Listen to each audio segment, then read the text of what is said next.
Mi suegra me agredió a los 8 meses de embarazo porque íbamos a tener otra niña. Ninguna mujer ha nacido en la familia de mi esposo en más de un siglo. Es su orgullo, su linaje. No pueden procrear mujeres. La noche de bodas mi suegra me agarró. Ahora danos nuestro varón, no nos falles. Tuvimos una hija. Mi suegra hacía comentarios cuando mi esposo no estaba cerca. Me pregunto de dónde sacó esa nariz. No es de nuestro lado. Yo me quedaba callada. Era mayor, estaba enferma. ¿Para qué arruinar su relación? Segundo embarazo, otra niña. Cuando lo anunciamos, mi suegra comenzó a sollozar. No son nuestras. Esas niñas no son nuestras. Ella es una infiel. Se volteó hacia mí. La primera la dejé pasar, pero no lo voy a permitir de nuevo. Mi esposo explotó. Le dijo que nunca más nos volvería a ver. Mientras nos íbamos, él le gritó: amo a esa niña más de lo que nunca te amé a ti. 3 meses sin contacto. A los 8 meses de embarazo le dimos una oportunidad para que se disculpara. Quiero pruebas de paternidad primero, dijo en la cena. Me puse de pie para irme. Ella me agarró la camisa. No vas a huir de esto, infiel. Me dio una bofetada. Mi esposo se interpuso entre nosotras. Mientras nos dirigíamos a la puerta, ella me lanzó una esfera de nieve a la cabeza. Me golpeó. Caí, la sangre me escurría por el cuello, sosteniendo mi vientre. Intentó patearme mientras estaba en el suelo. Mi esposo la empujó, me sacó de ahí. 6 puntos de sutura, 4 días de monitoreo. La bebé estaba bien. Llegó la policía. Mi suegra tenía dedos rotos por el empujón. Quería que arrestaran a mi esposo. Cuando la obligaron a decir la verdad, mi suegra admitió lo que pasó. La arrestaron. Ahora, mi suegro está rogando. Retira los cargos. Es una persona mayor. Agredió a mi esposa embarazada, dijo mi esposo. Tiene suerte de que solo sean cargos por agresión. Vamos a hacernos las pruebas de paternidad. No porque las necesitemos, sino para enviárselas por correo a la cárcel. Aquí está tu prueba. Nunca conocerás a tus nietas. Entonces, el primo de mi esposo llamó con la verdadera historia. Hay algo que necesitas saber. Mi abuela me lo contó antes de morir. ¿Qué? Lo de que no hay mujeres es una mentira. La tía abuela de tu esposo tuvo una hija en 1917. La dio en adopción para ocultar un embarazo fuera del matrimonio. La familia inventó el mito de no hay mujeres para evitar preguntas. Estás bromeando. Hay más. En 1953, otra pariente tuvo gemelas. La familia las envió lejos, afirmando que habían muerto. Eso es una locura. Tu suegra lo sabe. Siempre lo ha sabido. Me llamó desde la cárcel. Dijo que no es la primera en manejar a las mujeres como se debe. ¿Manejar? Revisa tu correo. Había llegado un paquete. Sin remitente. Dentro, 2 pequeñas pulseras de hospital de 1953. El nombre estaba borrado. Una nota con la letra de mi suegro. Algunas tradiciones familiares valen la pena conservarse. Mi esposo palideció. Son pulseras de hospital para bebés. De las gemelas que murieron, susurré. Sonó su teléfono. Mi suegro. Hijo, tu madre salió bajo fianza. ¿Qué? ¿Cómo? Mi hermano puso el dinero. Escucha, ella no está bien. Sigue hablando de arreglar las cosas a la vieja usanza. No sé qué significa, pero... La línea se cortó. Sonó el timbre. Por la mirilla, mi suegra estaba allí con 2 hombres que no reconocí. Llama al 911, susurró mi esposo. Marqué. Mi suegra gritó a través de la puerta. Somos familia, solo queremos hablar del bebé. Mamá, vete. La policía viene. La policía no puede detener las tradiciones familiares, hijo. Hemos estado manejando a las mujeres por más de un siglo. Tu esposa lo entenderá pronto. Los 2 hombres comenzaron a manipular la cerradura. Están entrando a la fuerza, susurré a la operadora. Esa historia de la adopción fue la versión amable, gritó mi suegra. ¿Quieren saber qué pasó realmente con las gemelas? Su madre aprendió a guardar silencio después. La cerradura se abrió. Mi esposo agarró un bate de béisbol. Ve al cuarto, pon el seguro. No queremos lastimar a nadie, dijo mi suegra entrando. Solo necesitamos asegurar que este bebé no sobreviva. Por el legado familiar, corrí a mis 8 meses de embarazo subiendo las escaleras. Escuché a mi esposo gritando, peleando. Me encerré en nuestra habitación. Llamé al 911 de nuevo. Están dentro de la casa. Dijo que va a matar a mi bebé. Por favor, apúrense. A través de la puerta, la voz de mi suegra. Toda mujer que trajo mujeres a esta familia aprendió su lugar. Muertas o desaparecidas. Es tu turno de elegir. Sirenas en la distancia. Su voz se acercó. La policía no te ayudará. Tenemos familia en el departamento. ¿Cómo crees que salí bajo fianza tan rápido? La perilla giró. Agarré mi teléfono para grabar. Las manos me temblaban. Sal, querida, arreglemos esto como la familia siempre lo ha hecho. La puerta comenzó a abrirse. La puerta se abrió de golpe y mi suegra se abalanzó directamente hacia mí con las manos extendidas hacia mi vientre. Mi esposo apareció detrás de ella y la agarró de los hombros, jalándola hacia atrás con suficiente fuerza para que se tambaleara en el pasillo. Wallace y Chester, nombres cortos y comunes, estaban allí de repente también, agarrando los brazos de mi esposo e intentando separarlo de ella. Mi suegra gritaba algo sobre que yo estaba arruinando todo lo que la familia había construido. Su rostro se contorsionó de una manera que nunca había visto, como si ya no fuera la misma persona. Mi esposo se soltó de Wallace y lo empujó contra la pared. Chester intentó agarrar a mi esposo por detrás, pero recibió un codazo en las costillas que lo hizo doblarse.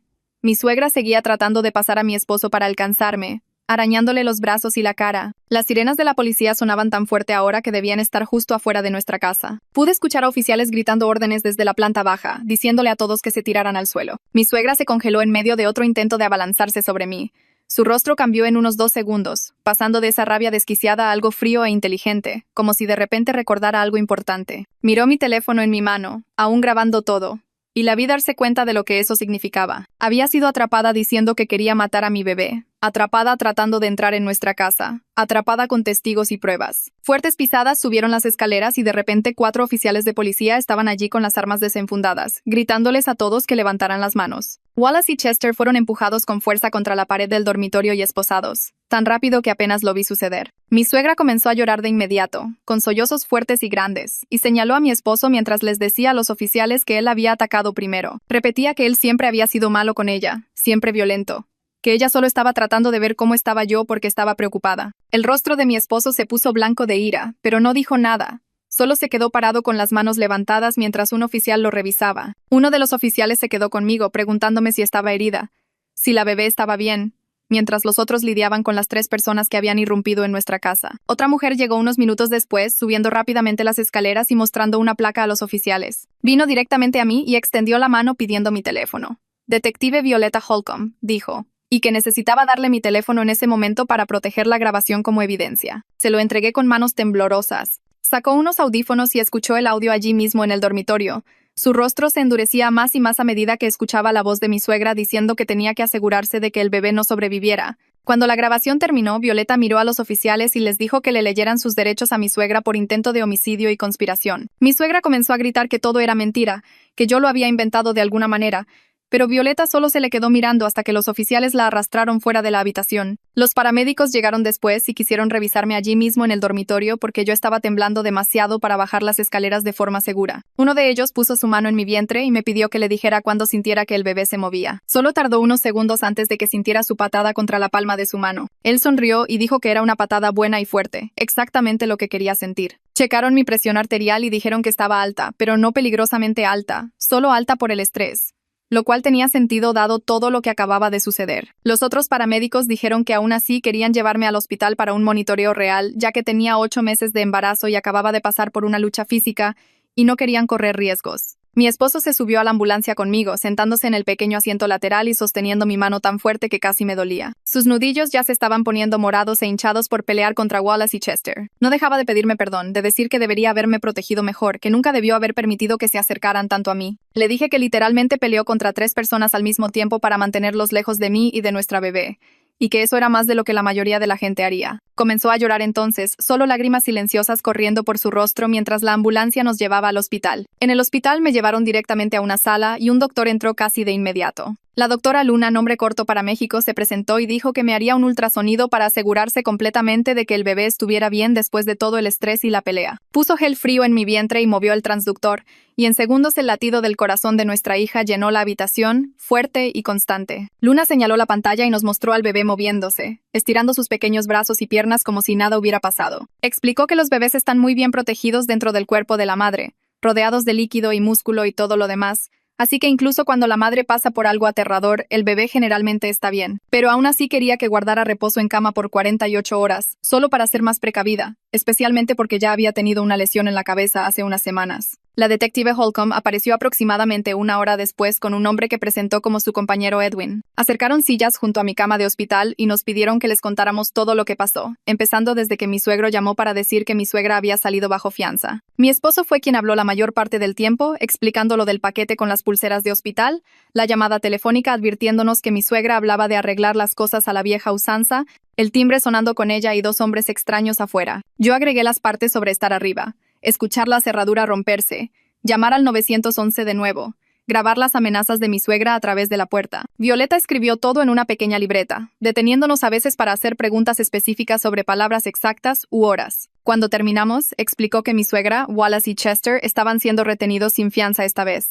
Los cargos son graves, dijo. Invasión de morada, intento de agresión, conspiración para cometer homicidio y amenazas terroristas. Edwin se inclinó hacia adelante y dijo que también estaban investigando la afirmación de mi suegra de tener familia en el departamento de policía, que la ayudó a salir bajo fianza tan rápido. Dijo que si había corrupción involucrada, Asuntos Internos manejaría esa parte por separado. Por ahora, su trabajo principal era construir un caso tan sólido contra los tres que ningún juez los dejaría salir jamás.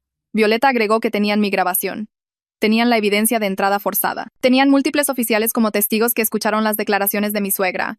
Y tenían a Wallace y Chester, quienes probablemente se voltearían contra mi suegra para salvarse. Es un caso tan sólido como cualquiera en el que haya trabajado, dijo. Y que deberíamos intentar descansar y concentrarnos en la bebé mientras ellos manejaban los asuntos legales. Después de que los detectives se fueron, un guardia de seguridad del hospital vino a mi habitación y dijo que había sido asignado para quedarse afuera de mi puerta. Violeta había llamado para advertirles que mi suegro estaba llamando a la recepción una y otra vez, tratando de averiguar en qué habitación estaba yo, y el hospital no iba a correr riesgos con que más miembros de la familia aparecieran. Mi esposo sacó su teléfono y volvió a llamar a su primo, el que nos había contado sobre la historia familiar y las hijas asesinadas. Le preguntó si podía venir al hospital porque necesitábamos saberlo todo, cada detalle sobre lo que realmente le sucedió a todas esas bebés a lo largo de los últimos 100 años. El primo se presentó alrededor de las 7 de la noche llevando una carpeta gruesa de manila que parecía haber estado llena de papeles durante años. Acercó una silla a mi cama de hospital y puso la carpeta en la mesa rodante, sus manos temblando un poco al abrirla. Explicó que su abuela le contó todo justo antes de morir hace unos 3 años.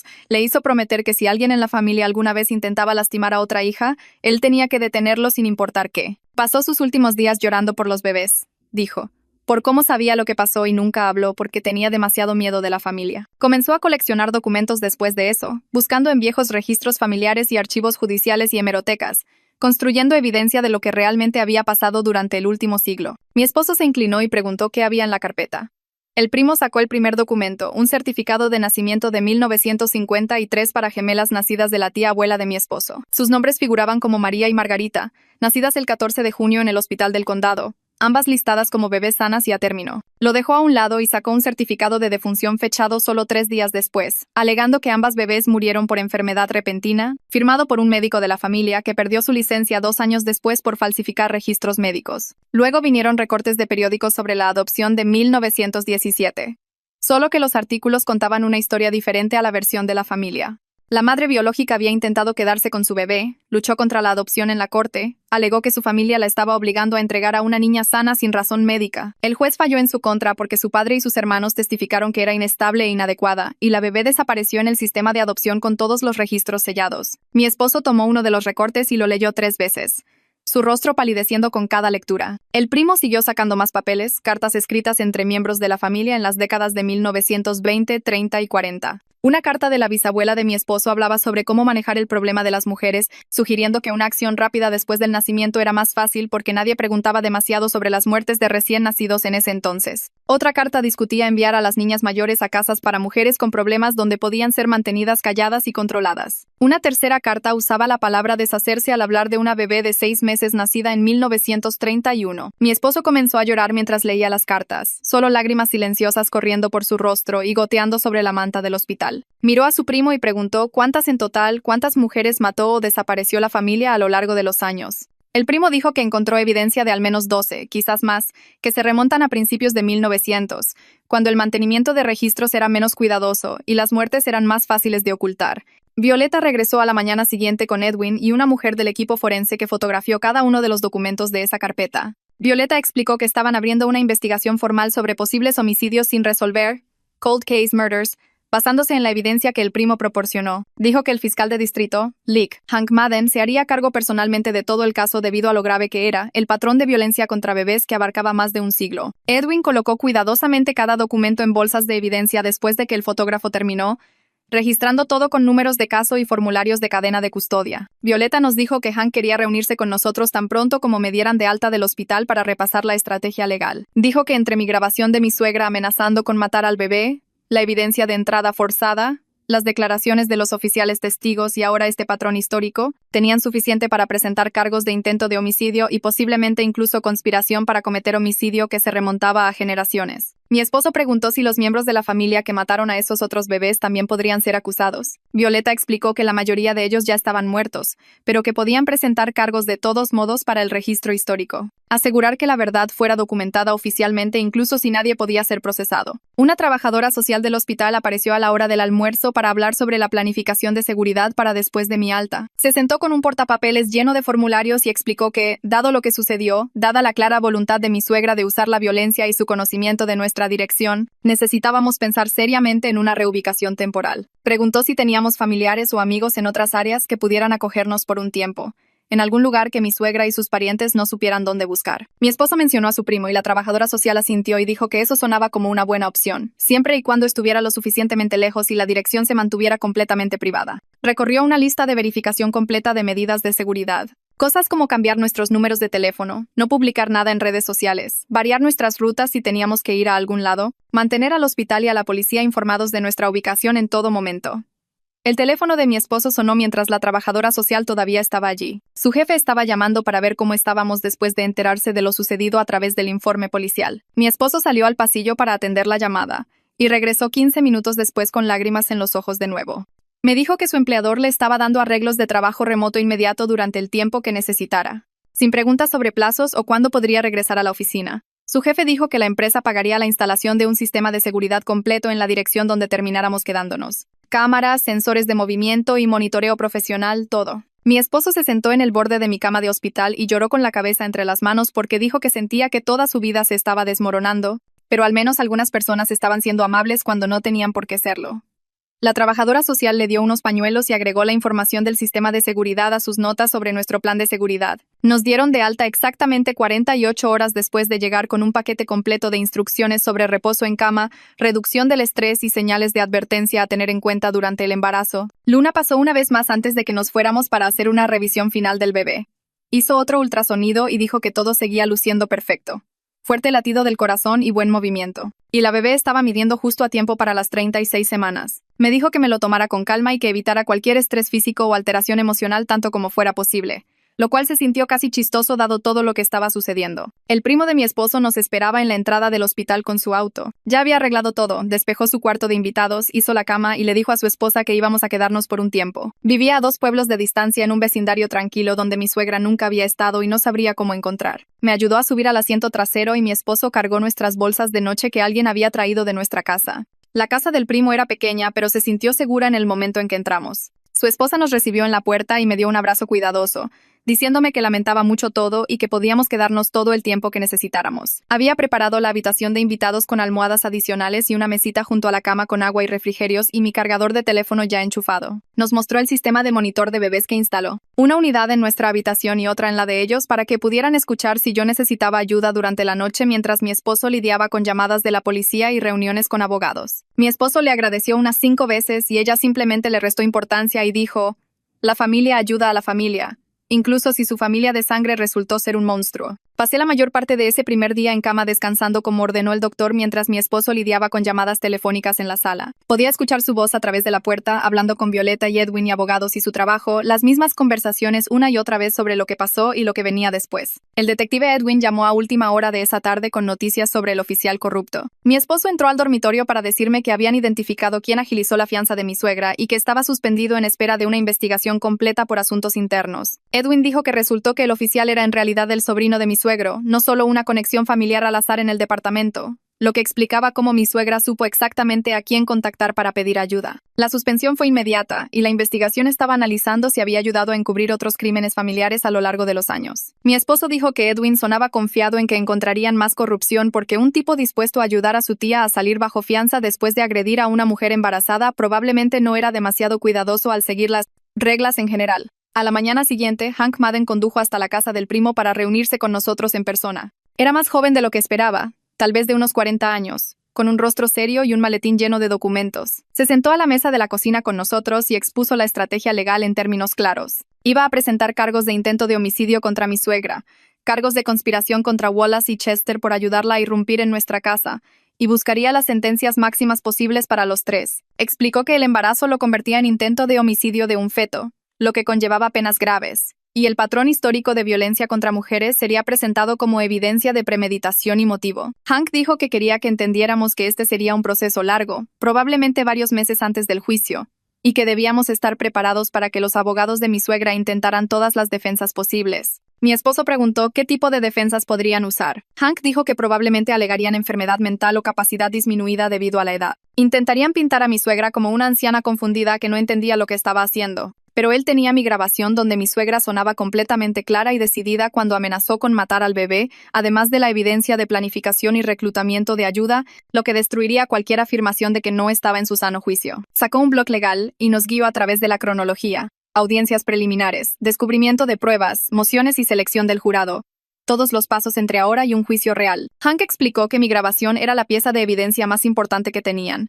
Mi suegra declaró explícitamente su intención de matar al bebé en esa grabación. Usó las palabras exactas, asegurar que este bebé no sobreviva. También hizo referencia a la historia familiar de manejar a las mujeres, lo que conectaba sus acciones actuales con el patrón histórico de asesinatos. Combinado con la evidencia física de la entrada forzada, las marcas de herramientas en nuestra cerradura, el testimonio de los oficiales sobre lo que escucharon al llegar y las declaraciones de testigos de Wallace y Chester, quienes probablemente se voltearían contra ella para salvarse. Hank dijo que confiaba en obtener una condena, pero quería que estuviéramos listos para una lucha difícil porque la familia de mi suegra tenía dinero y contrataría abogados caros que prolongarían cada desafío procesal posible. 2 días después, Hank llamó con noticias que hicieron que el rostro de mi esposo se endureciera. El abogado de mi suegro se había comunicado ofreciendo un trato: inmunidad de procesamiento a cambio de testimonio contra mi suegra. El abogado afirmó que mi suegro estaba listo para contar todo sobre lo que le sucedió a las gemelas de 1953 y otras hijas a lo largo de la historia familiar. Mi esposo caminó por la sala del primo mientras Hank explicaba la oferta por altavoz. Mi suegro proporcionaría detalles sobre los lugares de entierro,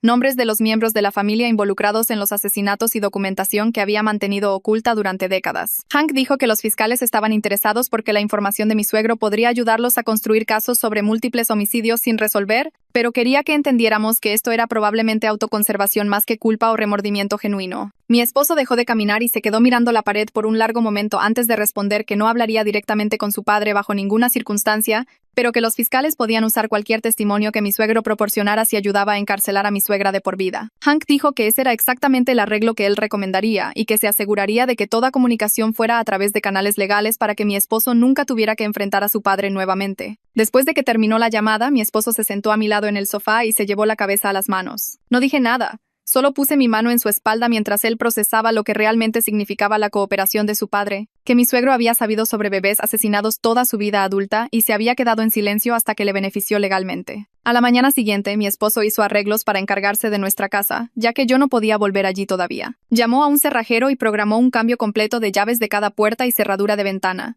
Luego contactó a una empresa de seguridad para instalar cámaras y sensores de movimiento en toda la propiedad. Se contrató un servicio de limpieza para revisar la casa y limpiar el daño del allanamiento, el marco de la puerta roto y las pertenencias esparcidas y el desorden general dejado por la investigación policial. Mi esposo manejó todo esto por teléfono desde la cocina del primo mientras yo me quedaba en cama como ordenó el doctor. Entre llamadas, entraba para decirme que pensaba que deberíamos vender la casa después de que naciera el bebé. Estuve de acuerdo de inmediato porque no podía imaginarme volver a sentirme segura allí, no después de que mi suegra irrumpiera a la fuerza con la intención explícita de matar a nuestra hija. Se suponía que la casa era donde construiríamos nuestra familia, donde crecerían nuestras hijas, pero ahora solo se sentía como una escena de crimen. Mi esposo dijo que hablaría con un agente inmobiliario una vez que las cosas se calmaran, pero por ahora las mejoras de seguridad eran necesarias para proteger la propiedad y nuestras pertenencias, incluso si no estábamos viviendo allí. 3 días después del allanamiento, me desperté en la casa del primo con calambres que se sentían diferentes a la incomodidad habitual del embarazo. Intenté ignorarlo y volví a dormirme, pero 1 hora después los calambres se convirtieron en contracciones reales. Mi esposo ya estaba despierto y notó que yo respiraba con dificultad por el dolor. Cronometró las contracciones durante 20 minutos y cuando se mantuvieron consistentes a 7 minutos de diferencia,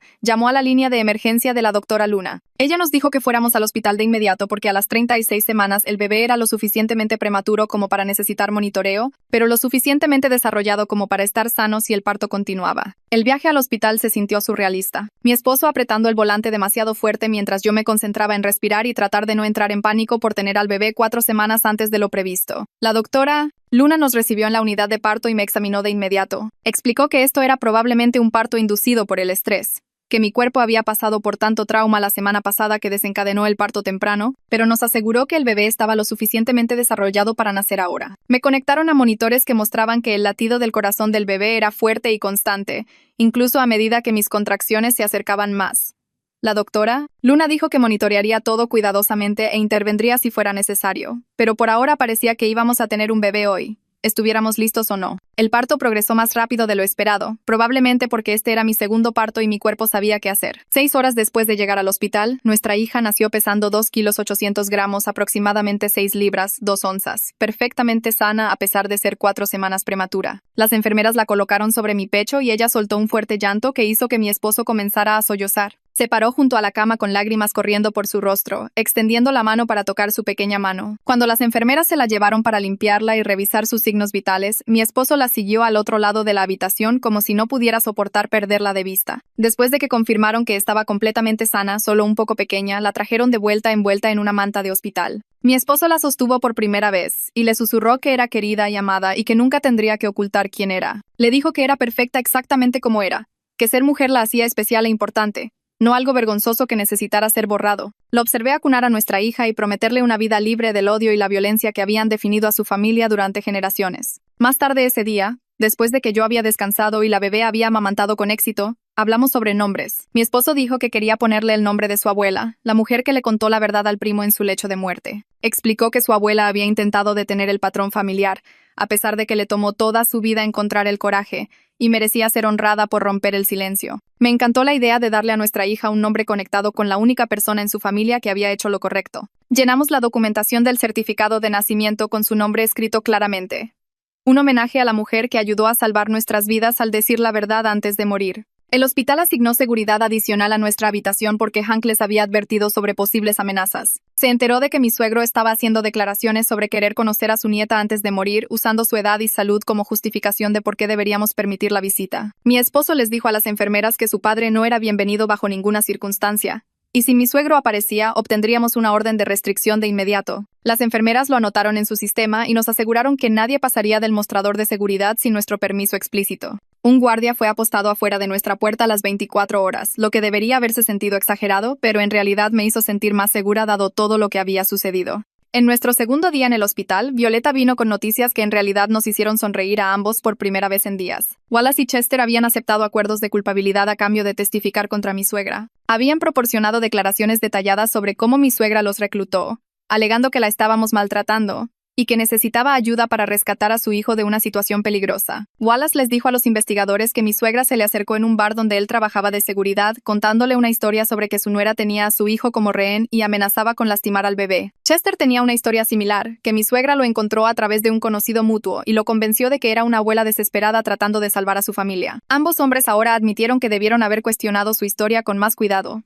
especialmente cuando ella comenzó a hablar de asegurar que el bebé no sobreviviera, pero que habían creído sus afirmaciones iniciales sobre el abuso. Violeta explicó que su testimonio sería crucial porque probaba la premeditación de mi suegra y sus declaraciones explícitas sobre la intención de dañar al bebé. Los acuerdos de culpabilidad significaban que Wallace y Chester cumplirían sentencias reducidas por invasión de morada y conspiración, probablemente de 8 a 10 años cada uno dependiendo de sus antecedentes, pero serían criminales convictos con un tiempo significativo en prisión. Más importante aún, su cooperación proporcionó a los fiscales evidencia adicional que mostraba que mi suegra había planeado el ataque cuidadosamente, reclutando ayuda y mintiendo sobre sus motivaciones para conseguir que la gente la asistiera en irrumpir en nuestra casa. Violeta dijo que Hank estaba seguro de que su testimonio combinado con mi grabación haría que la condena de mi suegra fuera casi segura y que el patrón histórico de violencia presionaría para obtener la sentencia máxima. Nos dieron de alta del hospital después de 3 días con una bebé sana que había pasado todos sus controles de salud a pesar de ser prematura. El primo nos recogió y nos llevó de vuelta a su casa, donde nuestra hija mayor esperaba para conocer a su hermanita. Ella se había quedado con la esposa del primo durante el parto y la habían preparado explicándole que el bebé llegó temprano pero estaba perfectamente bien. Nuestra hija mayor se acercó a la silla de coche con cuidado,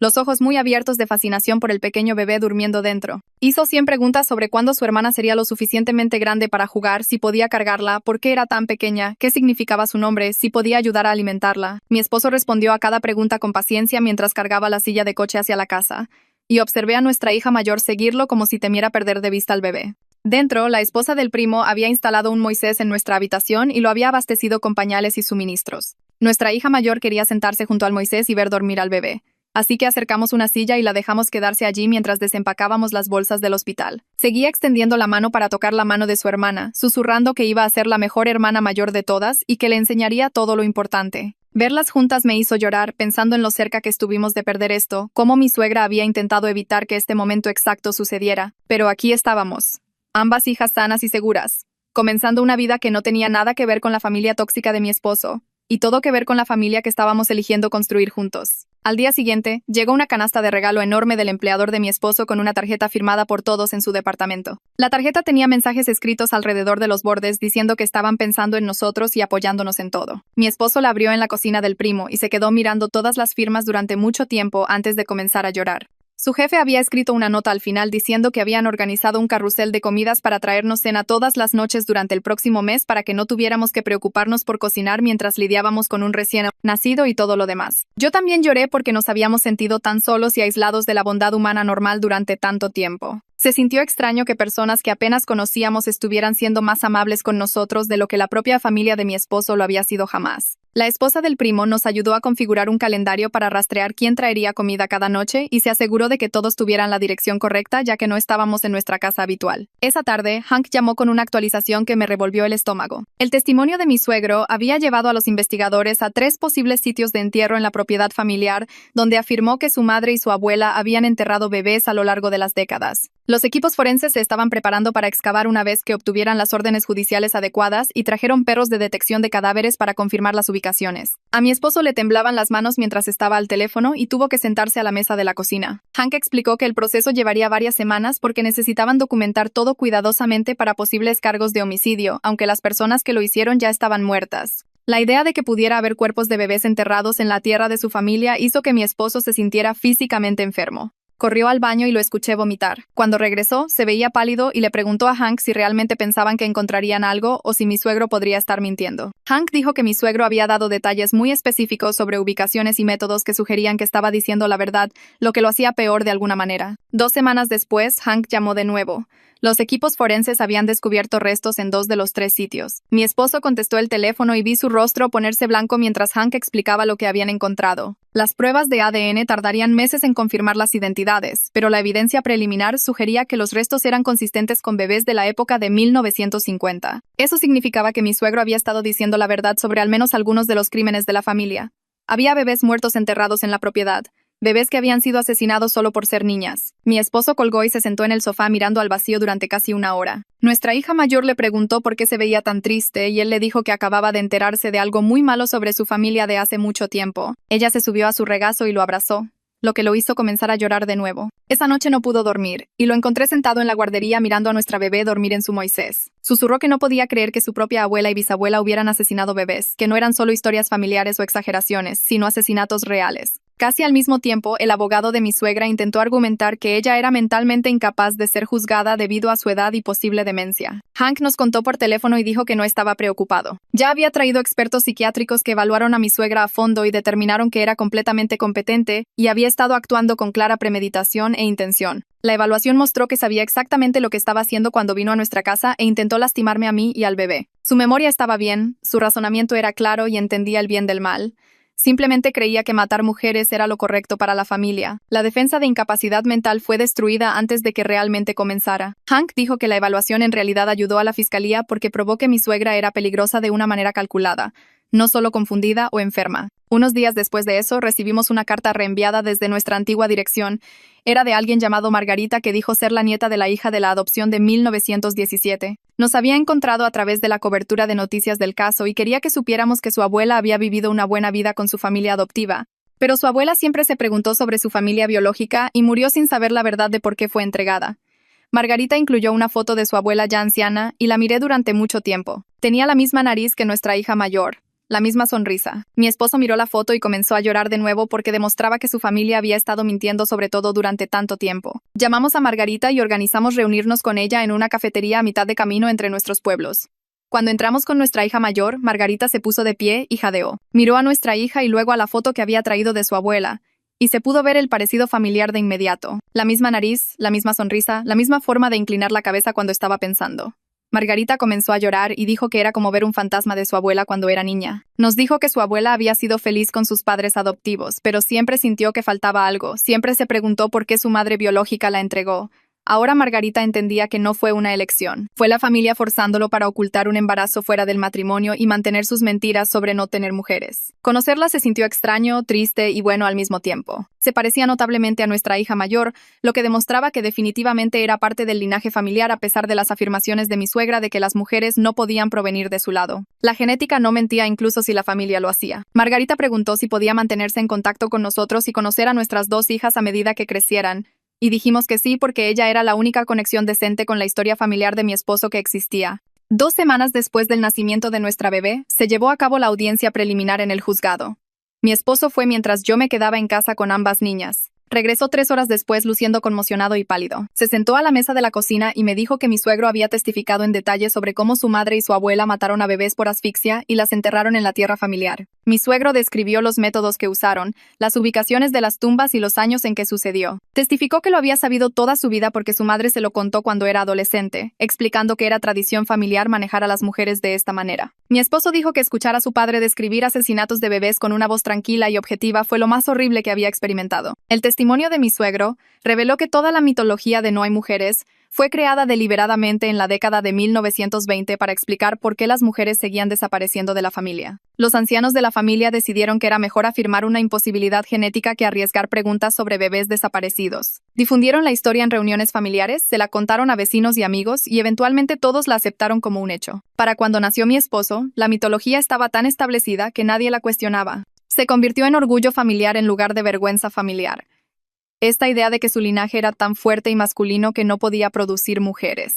La verdad era que habían estado produciendo mujeres todo el tiempo y matándolas. Durante el testimonio de mi suegro, la reacción de mi suegra fue captada por las cámaras del tribunal. Comenzó a gritarle a mi suegro que estaba traicionando todo lo que construyeron juntos. Gritó que era débil y patético por decir la verdad, que debería haber protegido el legado familiar sin importar qué. Los alguaciles tuvieron que sacarla de la sala del tribunal mientras ella seguía gritándole. Hank le dijo a mi esposo más tarde que su arrebato en realidad ayudó a la fiscalía porque mostraba su completa falta de remordimiento y su visión de los asesinatos como una tradición familiar justificada en lugar de crímenes. Después de la audiencia, el juez denegó la fianza nuevamente y ordenó que mi suegra se sometiera a una evaluación psiquiátrica en la instalación estatal. La evaluación tomó una semana y confirmó todo lo que ya sabíamos. Era competente y entendía lo que había hecho, pero genuinamente creía que matar mujeres era necesario para preservar el honor familiar. El informe del psiquiatra decía que no mostraba remordimiento, ni entendimiento de que sus creencias fueran incorrectas, y que representaba un peligro extremo para cualquier niña en la familia. La evaluación concluyó que definitivamente lo intentaría de nuevo si se le daba la oportunidad, lo que la hacía demasiado peligrosa para ser liberada. 2 semanas después de la evaluación, comenzamos a ver a una terapeuta que trabaja con familias que lidian con pensamiento sectario y abuso. Su oficina era pequeña y cómoda, con sillas suaves y juguetes en la esquina para los niños. Explicó que mi suegra creció escuchando esta mitología sobre que no nacían mujeres y realmente creía que las mujeres traían vergüenza a la familia. No excusaba lo que hizo mi suegra, pero nos ayudó a entender cuán profunda era la creencia. La terapeuta dijo que mi suegra no estaba loca en el sentido legal. Estaba adoctrinada por generaciones de mentiras y violencia familiar. Nuestra hija mayor comenzó a tener malos sueños sobre una abuela aterradora, a pesar de que ella no estuvo allí cuando mi suegra irrumpió en nuestra casa. Se despertaba llorando y preguntando si la señora mala iba a volver. La terapeuta nos dijo que los niños perciben el estrés de sus padres incluso cuando intentamos ocultarlo. Sugirió terapia de juego familiar donde nuestra hija pudiera representar sus miedos con muñecas y juguetes.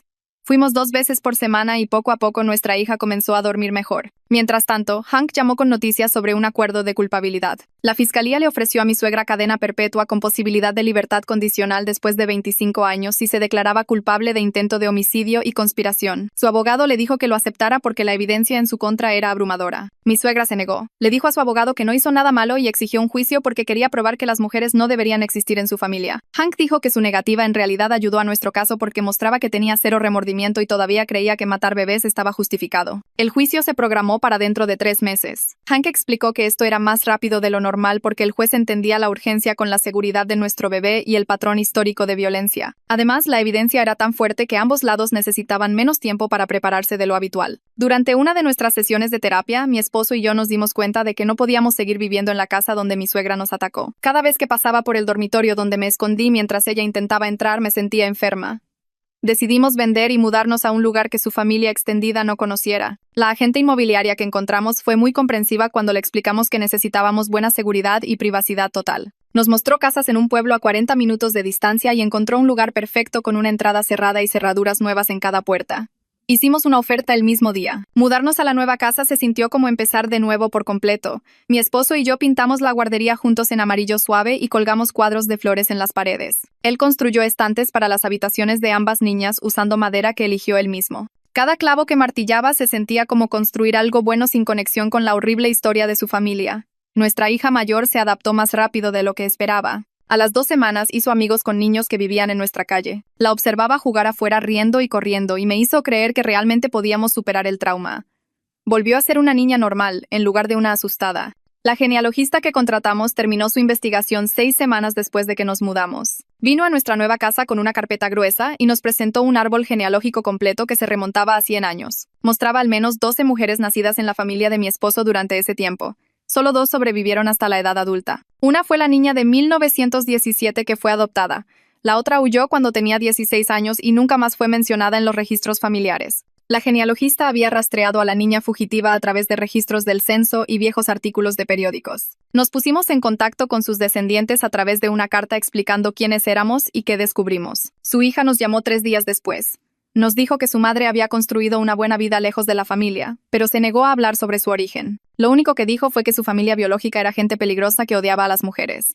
Ahora su hija entendía que era literalmente cierto. Nos agradeció por finalmente exponer lo que sucedió y dijo que su madre se habría sentido aliviada de saber que la verdad salió a la luz. 3 meses pasaron más rápido de lo que esperaba. Nuestra bebé estaba creciendo y sana y nuestra hija mayor estaba prosperando en su nueva escuela. Entonces Hank llamó para decir que la selección del jurado comenzaría la próxima semana. Explicó que estaba siendo cuidadoso al examinar a los jurados que pudieran manejar contenido perturbador sobre violencia contra niños. Necesitaba personas que entendieran que el patrón histórico importaba a pesar de que los cargos principales eran sobre el intento de homicidio de nuestro bebé. Nos guió a través de lo que debíamos esperar y prometió que había construido el caso más sólido posible. El juicio finalmente comenzaba y estábamos tan listos como podríamos estar. El juicio comenzó un frío lunes por la mañana en una sala de tribunal que olía a madera vieja y productos de limpieza. Mi esposo y yo nos sentamos detrás de Hank en la mesa de la fiscalía mientras mi suegra se sentaba al otro lado del pasillo con su abogado mirando al frente como si estuviera en la iglesia en lugar de enfrentar cargos de intento de homicidio. El jurado entró y tomó sus asientos. 12 personas que decidirían si mi suegra iba a prisión por intentar matar a nuestro bebé. Hank se puso de pie para los alegatos de apertura y caminó hacia el estrado del jurado con mi teléfono en la mano. Presionó reproducir y la voz de mi suegra llenó la sala, clara y fría a través de los altavoces. Cada palabra que dijo esa noche se escuchó perfectamente. Su amenaza de matar al bebé, sus declaraciones sobre la tradición familiar, su afirmación de que estaba manejando las cosas como la familia siempre lo había hecho.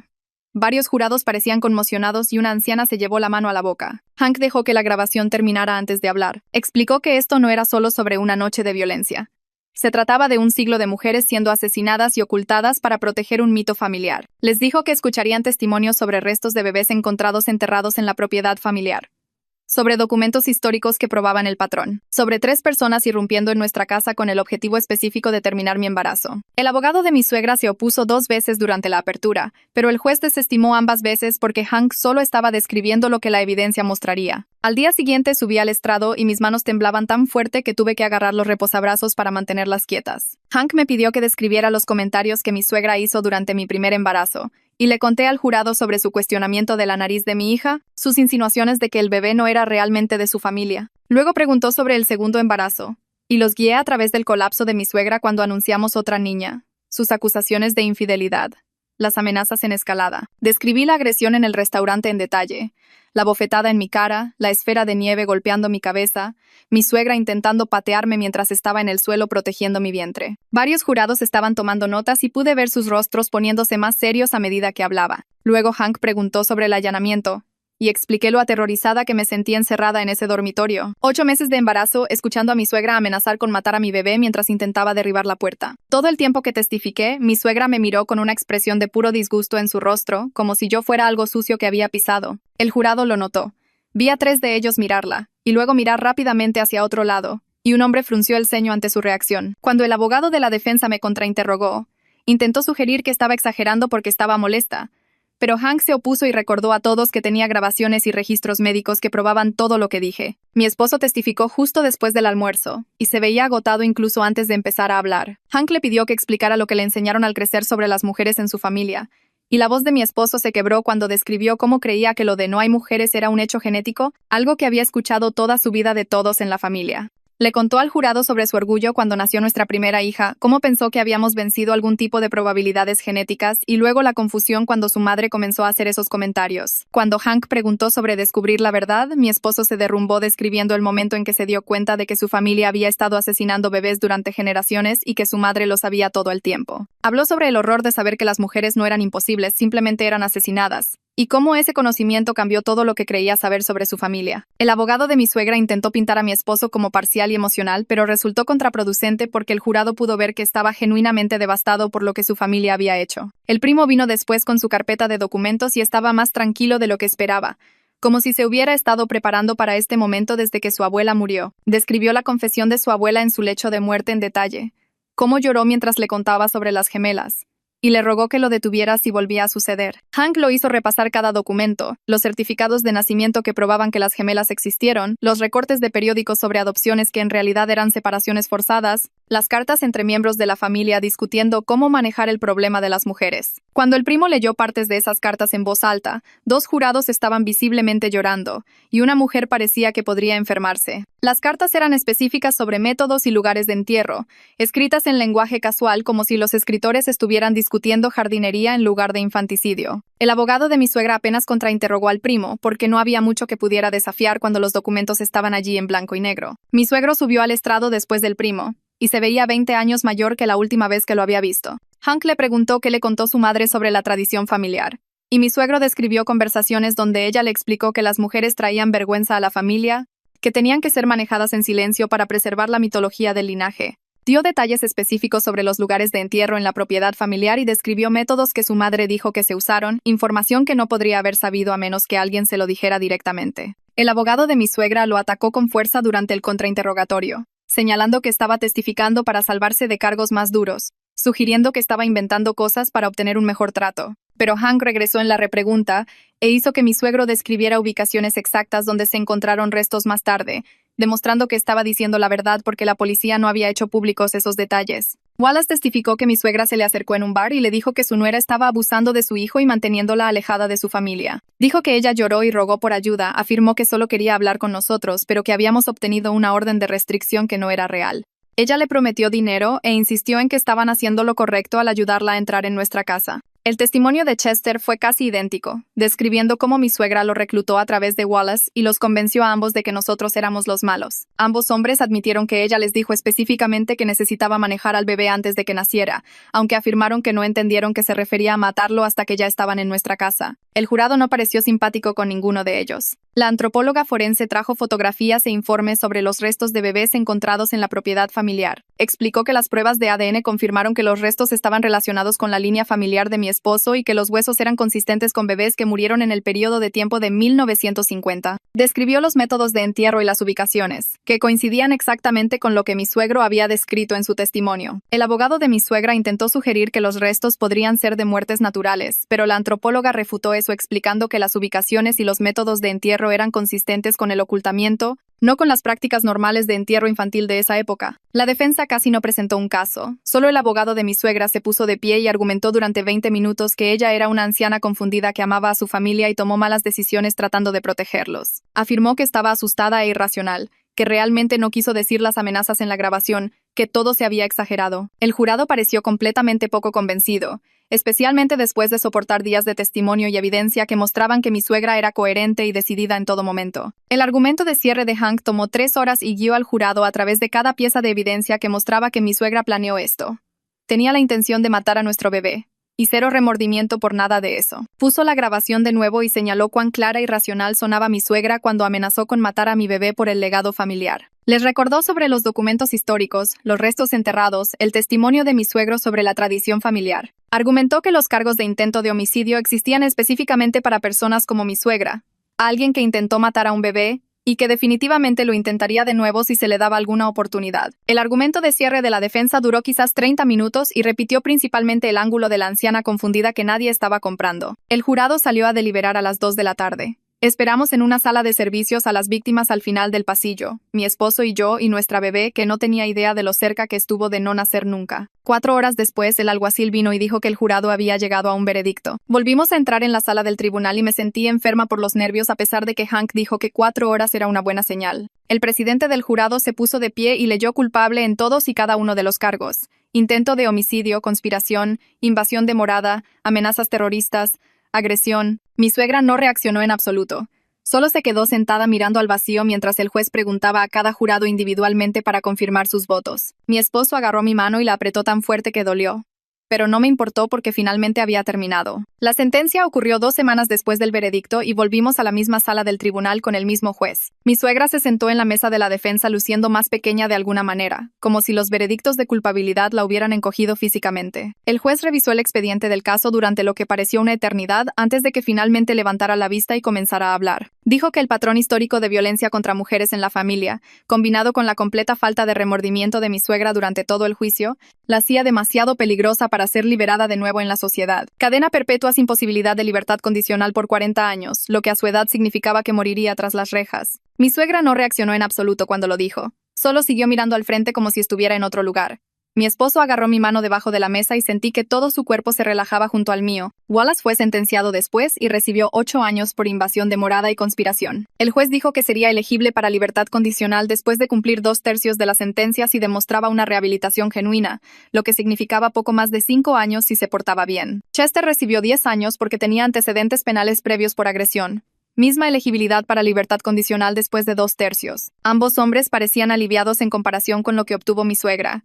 Y Wallace incluso se disculpó con nosotros cuando el juez le preguntó si tenía algo que decir. Chester solo asintió y dijo que cometió un terrible error al confiar en mi suegra. Hank nos dijo después que mi suegro fue acusado como cómplice después del hecho por ayudar a mi suegra a salir bajo fianza cuando sabía que ella tenía la intención de lastimarnos. Mi suegro aceptó un acuerdo de culpabilidad la semana siguiente y obtuvo 5 años de libertad condicional más asesoramiento obligatorio. Parte de su acuerdo requería que testificara en cualquier caso futuro relacionado con los homicidios históricos, lo que Hank dijo que era importante para la investigación de casos sin resolver. Esa investigación concluyó aproximadamente un mes después con el fiscal de distrito presentando cargos de homicidio póstumos contra la madre y la abuela de mi suegro por la muerte de al menos 6 mujeres. Hank explicó que a pesar de que estaban muertas y no podían ser procesadas, los cargos oficiales proporcionaron cierre y crearon un registro histórico de lo que realmente les sucedió a esos bebés. El equipo forense había encontrado suficiente evidencia en los sitios de entierro para confirmar que las muertes no fueron naturales o accidentales. Decidimos celebrar un servicio conmemorativo por todas las hijas perdidas una vez que concluyó la investigación. Fue pequeño. Solo nosotros, el primo y su esposa, además de la nieta de la adopción de 1917 y algunos parientes de la familia de la hija fugitiva.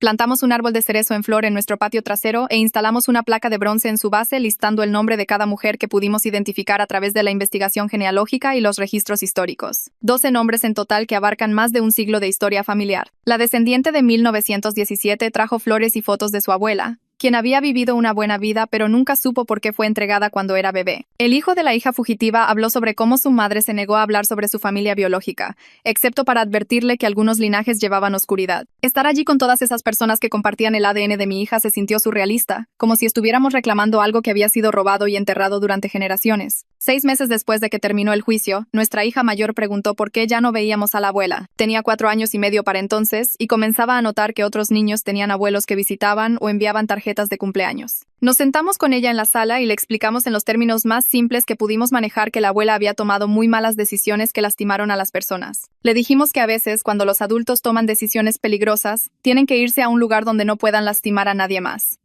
Y eso fue lo que le pasó a la abuela. Preguntó si la abuela volvería alguna vez y mi esposo le dijo que no, la abuela se quedaría en ese lugar por el resto de su vida porque las decisiones que tomó fueron muy serias. Nuestra hija pareció aceptarlo y volvió a jugar con sus juguetes, aunque lo mencionó ocasionalmente durante las siguientes semanas antes de finalmente detenerse. Nuestra hija menor cumplió 8 meses aproximadamente al mismo tiempo y estaba prosperando en todos los sentidos. Alcanzó todos sus hitos de desarrollo temprano, rodando, sentándose y comenzando a gatear como si tuviera prisa por explorarlo todo. Su personalidad ya se estaba mostrando.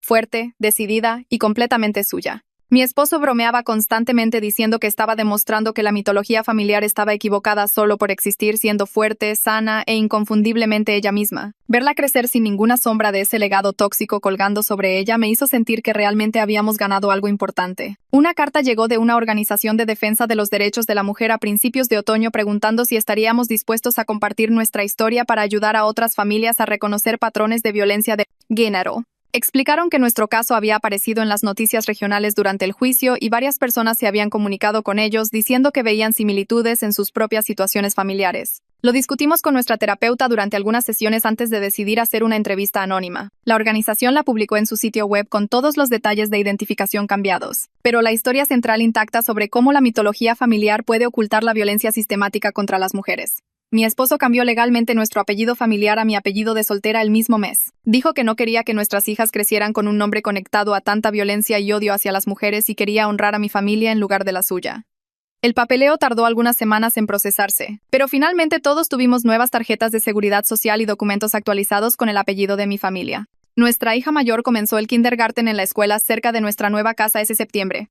Hizo amigos fácilmente el primer día y regresó emocionada por su maestra, el patio de recreo y todo lo que había aprendido. Verla prosperar en un entorno normal y seguro donde nadie cuestionaba su existencia o su valor me hizo llorar de alivio de que realmente habíamos roto el ciclo y dado a nuestras hijas un futuro diferente al que la familia de mi esposo había planeado. El primer aniversario de la condena llegó y se fue sin que hiciéramos gran cosa. Pasamos ese día haciendo un picnic en nuestro patio trasero mientras ambas niñas corrían jugando a la corre que te alcanzo y chillando de risa. Nuestra hija mayor tenía 5 años y medio para entonces y nuestra hija menor acababa de cumplir 18 meses y estaba gateando por todas partes tratando de seguir el ritmo de su hermana mayor. Verlas jugar juntas sin ninguna sombra de esa horrible historia familiar colgando sobre ellas me hizo sentir que realmente habíamos ganado algo real y duradero. Mi esposo asó hamburguesas y comimos en una manta extendida sobre el césped mientras las niñas recogían dientes de león y nos los traían como regalos preciosos. Nadie mencionó el aniversario en voz alta, pero sorprendí a mi esposo mirando a nuestras hijas con una expresión de feroz protección mezclada con alivio de haberlas sacado de esa situación antes de que cualquier daño real pudiera tocarlas. Unas semanas después de eso, mi esposo llegó a casa del trabajo con la noticia de que su jefe lo había llamado a la oficina para lo que resultó ser un anuncio de ascenso. Le habían dado un puesto de alto nivel con un aumento significativo y su jefe le dijo que la decisión se basaba en parte en su excelente desempeño laboral, pero también en el tremendo carácter y liderazgo que había demostrado al proteger a su familia a través de todo lo que habíamos pasado. Aparentemente, su jefe le dijo que verlo mantener sus responsabilidades profesionales mientras lidiaba con una crisis familiar tan grave había impresionado a todos en el departamento y mostraba el tipo de persona que querían en puestos de liderazgo. Mi esposo lloró cuando me lo contó porque había estado tan preocupado de que toda la situación con su madre dañara su carrera o hiciera que la gente lo viera de manera diferente en el trabajo. El ascenso significaba que finalmente podíamos comenzar a planificar cosas que habíamos estado posponiendo, como esas vacaciones en la playa de las que habíamos estado hablando durante meses. Reservamos una semana en una casa de alquiler justo frente al océano para el próximo mes, y ambas niñas se emocionaron mucho cuando se lo dijimos. Nuestra hija mayor comenzó a hacer 1.000.000 de preguntas sobre cómo sería la playa y si podría construir castillos de arena y recoger conchas marinas. Nuestra hija menor aún no entendía completamente, pero captó la emoción de su hermana y comenzó a aplaudir y rebotar en la sala. Planear ese viaje y pensar en crear recuerdos familiares felices que no tuvieran nada que ver con los parientes tóxicos de mi esposo se sintió como si finalmente hubiéramos construido algo bueno y sólido de todas las cenizas de esa horrible historia. Nuestras hijas iban a crecer sabiendo que eran amadas por completo y celebradas exactamente como eran sin ninguna vergüenza o violencia adjunta a ser mujeres. Y esa es la historia.